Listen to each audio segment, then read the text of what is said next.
The purpose of this video is to explain the rubric for Quiz 1 and explain what I was looking for in the exam. All right, in your exam packet that we return back to, you're going to see a rubric that looks like this. This rubric here was for your essay only. Okay, so this is your essay rubric. It breaks down what I was looking for. Let me translate it for you. So when I say global rule, that means I was looking for an overall rule that stated what adverse possession was. So you need to find adverse possession, you need to have met all of the elements, and I'm looking for you to list the elements. So if you got that, you got a check mark. Each one of these boxes here is worth 1 point, okay? So then I wasn't looking for any of these in any specific order, but I was looking for each of the elements. And for each element, I was looking to see that you stated a rule, that you applied the rule, and that you gave some type of statement as to whether or not that element was met based on the facts. So you needed all three of these to get a check mark. So why are there boxes on both sides of these? Well, because you were dealing with the situation of tacking, it required you to determine whether Sabrina had adverse possessions and Harvey had adverse possessions. Why? Because to be able to tack on a previous owner's time, that previous owner needs to have adversely possessed the property. So you will have needed to have shown that both Sabrina and Harvey met those elements. So on the left-hand side, that if there's a box there, that means you showed it for Sabrina. On the right-hand side, it means you showed it for Harvey. Okay. So for actual, it says storage here because when you did Harvey's analysis, I wanted to see that you discussed the change in usage, because Harvey went from using the barn for a garage, right, to using it sporadically. And I was looking as storage, right, for his tools. And I was looking for some type of discussion that despite him having changed the type of use and him having only used it sporadically for tools, it still was considered to be actual possession.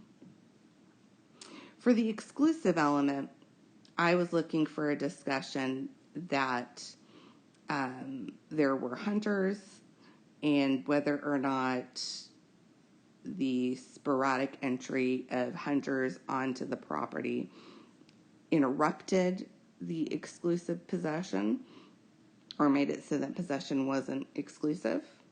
I was also looking for some type of discussion about the no trespassing sign and a discussion about whether or not allowing the friend to sleep in the barn meant the possession was not exclusive. Now, the key to this, to arguing that the friend's occasional sleeping in the barn was not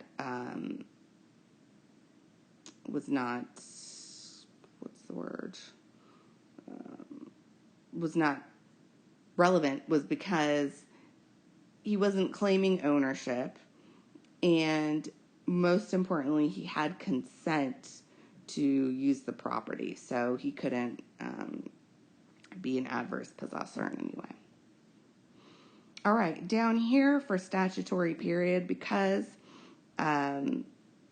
tacking and the statutory period kind of went hand in hand, I only required one concluding statement at the end of whether or not they met the requirements for tacking and the statutory period.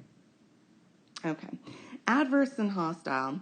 Now, I explicitly stated in my videos, particularly the one that was the review for the exam, that you needed, if exam questions don't specifically tell you which jurisdiction you're in or which rule to apply, you can't just assume that the majority rule is the one that is going to be the one that is applied.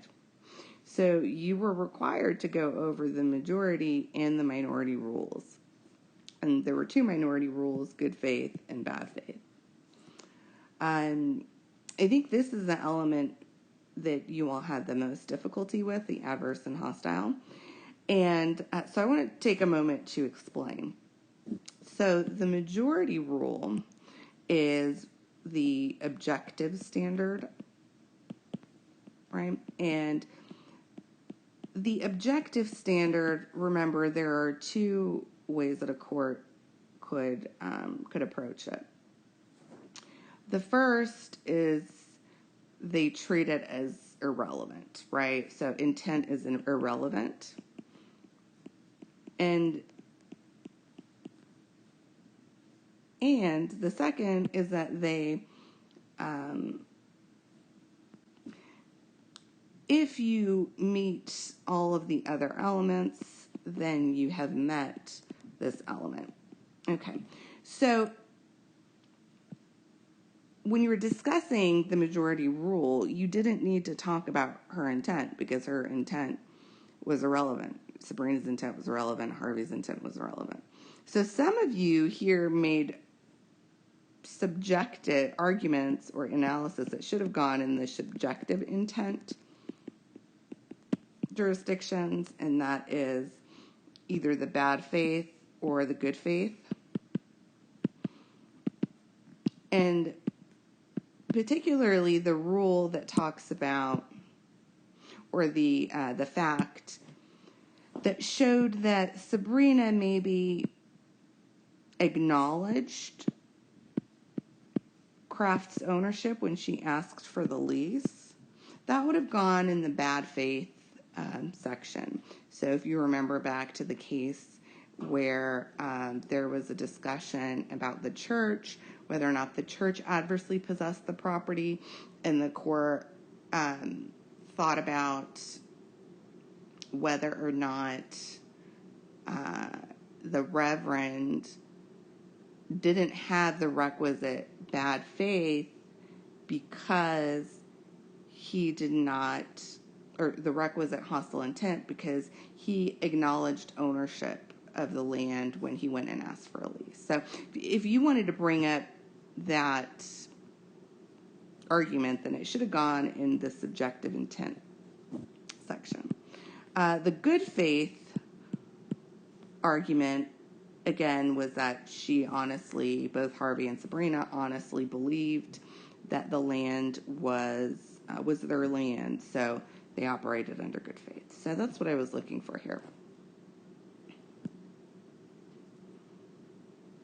I think that's it for this one. Yep.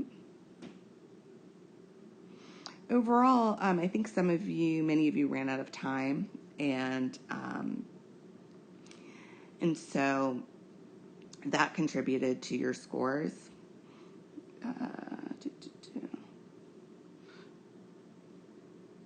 Oh, the second, okay, so then we're talking about the second question, which wasn't on this. Then there was another, in your rubric you will see it says disability, and then it says here the rule, application, and conclusion. What am I looking for? What was I looking for in problem B? I was looking for some discussion of disability and how that might affect the time period, right? And this idea of tolling. So it may not have changed your answer, but you still need to know to identify the issue or the argument that can be made. And the issue here is whether or not the time is tolled because Kraft was in a coma.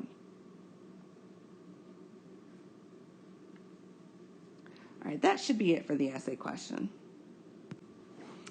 In your quiz packet, you will also get your answers returned back to you. and for questions 1 through 26, and there I will have done two things. So unfortunately, Moodle would not let us download each of your individual exams. It only let us download all of the answers in an Excel spreadsheet. So then I had to go through and create separate PDFs for each one of you with your questions. But it meant that it looks kind of funny, right? So here's what it'll look like when you get your essay questions back. So it'll have kind of like a table, and it may say response. It should say response 1, and that means question 1 and 2 and 3. Okay.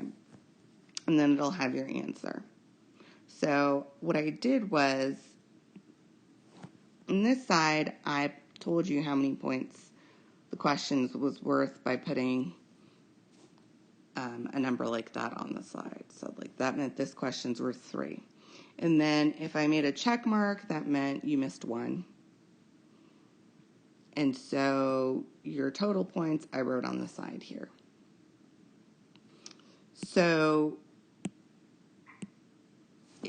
it is important that you all please go and check my math.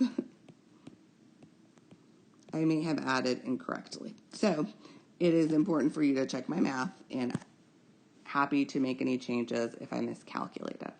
But essentially, so you're going to see a whole bunch of, like that.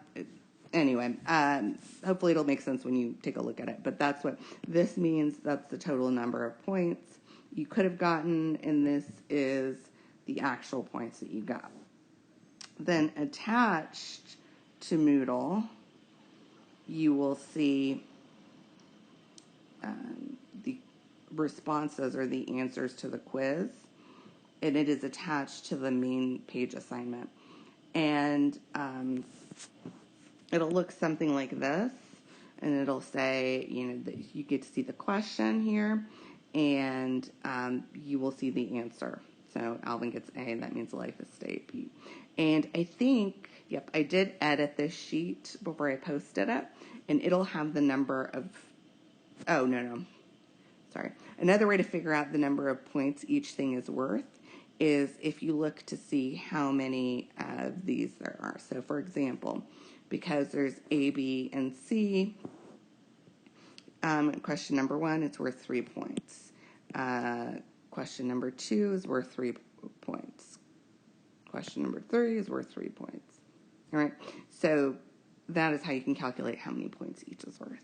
If you have any questions, please feel free to make an appointment with me. The link is on our website under Instructor. Also, I am going to put some more future interest questions on the next quiz. So for those of you that did not get a chance to review them, you can go ahead and do that. It'll help. We have another quiz coming up. All right. So again, if you have any questions, let me know.